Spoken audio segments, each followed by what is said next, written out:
Hello and welcome back to another episode of the Raven Nole Show. I am your host, Raven C. Nole, and it's good to be back another week doing something that I absolutely love, and that's podcasting, y'all. I think this is my groove.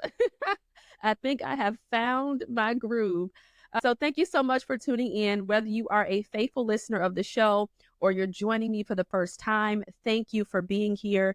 As I always let you know, your support means the absolute world to me. The simple fact that you would tune in to this episode and to the podcast, it really does light me up. So before we dive into today's episode, hit that subscribe button for me so you never miss an episode. And do me a huge favor and leave a review or a comment below this video. Your support helps me to reach more listeners and make a greater impact for the kingdom. So in today's episode, we're going to be talking about the question of the hour. Are you a prophetic woman? Now listen, the prophetic and talk about the prophetic seems to be every which way that I turn. I don't know about you, but I feel like I'm seeing posts about the prophetic, reels about the prophetic, all kind of stuff about the prophetic so much over social media. Literally, I'm seeing it on Facebook. I'm seeing it on Threads. I'm seeing it on Instagram. I'm seeing it on TikTok. I see it literally everywhere that I turn, but it's not in the best light. Lately, I've been seeing a lot about the prophetic, but it's not with the best intentions. Oftentimes, it also seems as if people have a bad understanding of what the prophetic is, who prophets are. It seems as if people are making fun of prophets, right? A lot of people are calling out the Facebook prophets and the TikTok prophets and basically making fun of those online who deem themselves to be prophets or prophetic. And although, listen, I do understand that there can be some very extreme people out there who do the absolute most, right? People do things for likes and they do things for shares. They do things to try to seem as if something that they're not.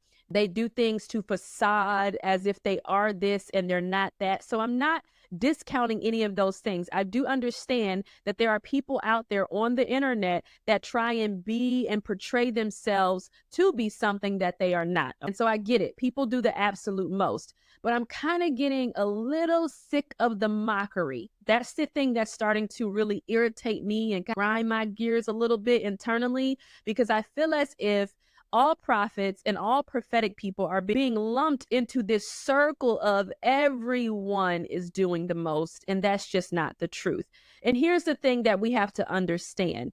We have to stop boxing the prophetic and prophets into the church as if prophets and prophetic people are not called to other spheres and that they only can serve or they can only show up or they have to stay boxed into this context of the building or ministry. And that's the exact reason, let me tell you, why there's so many prophetic people and so many prophets who feel rejected now. And maybe I'm talking to you because you have had to experience that, where people have tried to box you into serving at your local ministry alone. And that's the only way that the prophetic side of you can be exhibited or who you are as a prophet can be displayed. Now, here's what we have to understand. Every prophetic person or prophet will not have influence in the church. Every prophetic person or prophet will not have influence in the church. Prophets and prophetic individuals, just like anyone else, can be called to have influence in any other sphere. There's so many different spheres of influence that go beyond just the four walls or the building pertaining to the church. And prophetic individuals are called to serve in those industries as well. They're called to serve in these sectors as well. They're called to serve in these spheres as well. Again, we cannot limit prophetic individuals to the four walls of the building alone. You're not just prophetic when you go to church. You're prophetic when you wake up. You're prophetic when you go to sleep. You're prophetic at your job. You're prophetic on the phone with your friend. You're prophetic wherever you go. So I want to debunk this myth that as a prophetic individual or even as a prophet, that you have to only have influence inside the church. If the church was the only focus, why did God create so many other different spheres of influence? And so when I reference the church again, I'm referencing the four walls of the building. All right. And I have to put that light back on leaders a little bit, because leaders should be equipping their communities to make an impact beyond the building. We do individuals a disservice when we don't equip them to make an impact in other spheres of influence. And let me tell you this as well. This is why there's so much idolatry around church and ministry platforms, because we have placed value for so long on a prophetic person or a prophet being placed inside of some type of church leadership role or some type of ministry role. That's why we're in an epidemic now where people want to be church famous. That's why we're in an epidemic now where people go on these platforms like TikTok and Instagram and they try to display themselves as powerful, or they try to display themselves to have some level of authority in the prophetic or whatever, because we have made an idol out of these roles, these titles, and these positions inside of the church. We have to show people that there are other opportunities for you to display your gifting, and there's other opportunities for you to be all that you are outside of just the church context, because everyone is not going to be called to lead inside of a church. Everyone's not going to be called to lead inside of a ministry or be a part of a ministry. You have to know where God is calling you and where your strengths lie. So if you are a person who's not been called to lead in that capacity inside of a church or being a part of a ministry, maybe you feel as if you've tried that. Maybe you feel as if you've gone to church and you've served in church, but you don't necessarily always feel as if you have a place. So what do you do then, right? Where is the value? What value do I have if I can't show up in this capacity? And like I said, maybe you've been struggling with that for years. Maybe you've struggled with accepting who you are as a prophetic woman because God has called you to make an impact in another sphere of influence. Maybe you even feel muzzled and the enemy has been bullying you and making you feel that your voice isn't valuable. Here's what I want you to know. If that's you and I'm talking to you, here's what I want you to know.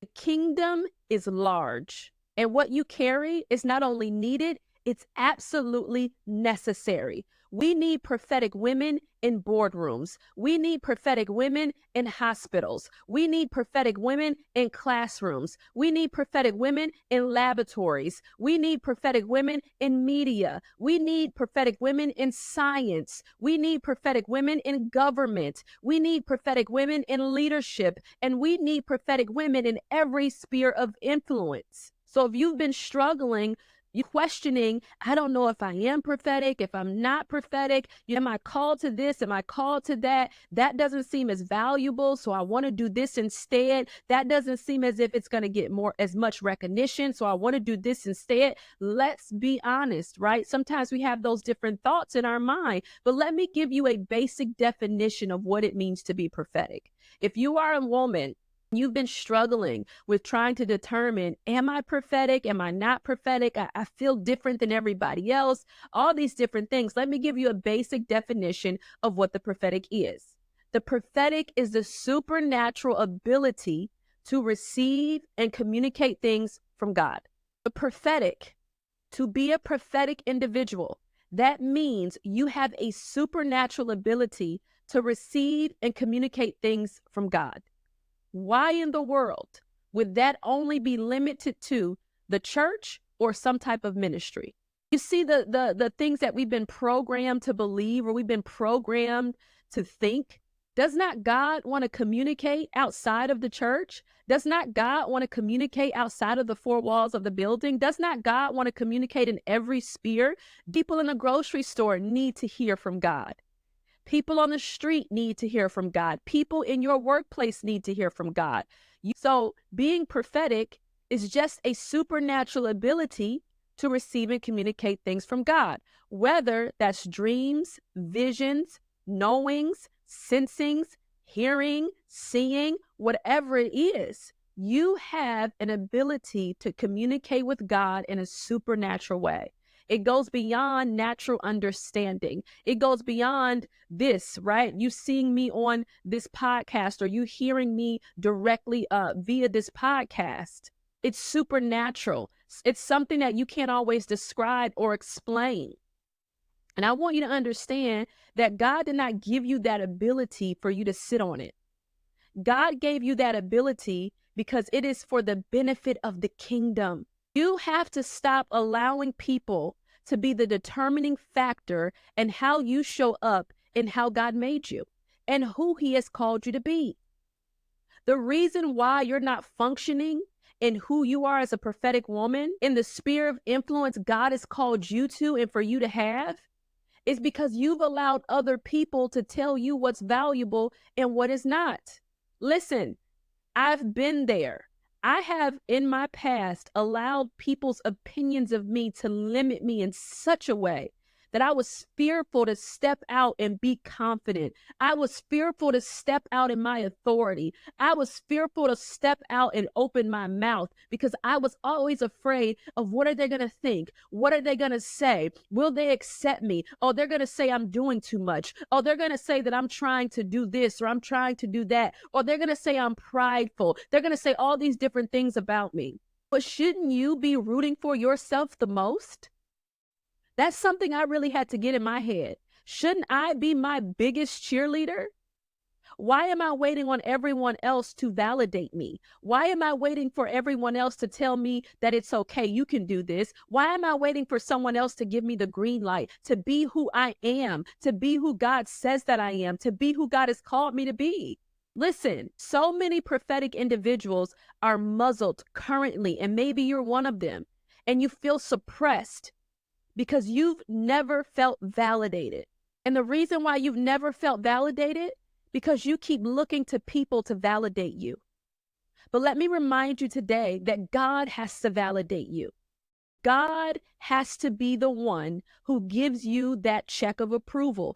God has to be the one that gives you that stamp of approval. God has to be the one who says, I qualify you. I'm calling you. I'm sending you. This is who you are. God has to be the one that affirms you. If you wait on people to do it, you will be waiting forever.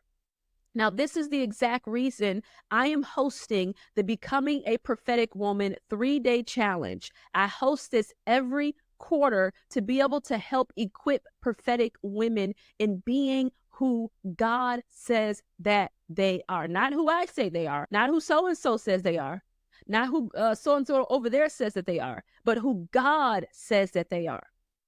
And so I have an upcoming challenge. If you're interested, you can click the link in the show notes to join us August 28th through the 30th, 7 p.m. Central Standard Time, 8 p.m. Eastern nightly. And I've deemed this challenge Unmuzzle Me. That's the name of this challenge, Unmuzzle Me, because there are so many women who are allowing themselves to be muzzled and suppressed. You've struggled, you've gone back and forth, you wrestled. But now God is saying, come out of hiding and open your mouth and use it as a weapon against darkness. So in this challenge, you will go from feeling muzzled to confidently using your voice with authority. It's tailored for women who are ready to excel in both personal and professional spheres. I want you to understand that your influence and your impact goes beyond the four walls of the church. You have to get a kingdom mindset. You have to start to obtain a kingdom perspective. You have to understand that God wants more for you, and no more feeling as if you're not qualified or you don't have purpose or value because you don't serve in a certain ministry or a certain leadership position, or you don't have a title. None of those things disqualify you from being who God says that you are. So if you're going to join me, let me know in the comment section now that you're going to join me. And I hope as a prophetic woman, you feel fired up to step up and step out in who God says that you are. Thanks for rocking with me today. I hope that this episode really did ignite a fire within you, because God is shooting out arrows in every sphere of the earth, and he wants you to be one of them. So I hope that you can join me. Until next time, keep thriving and making an impact.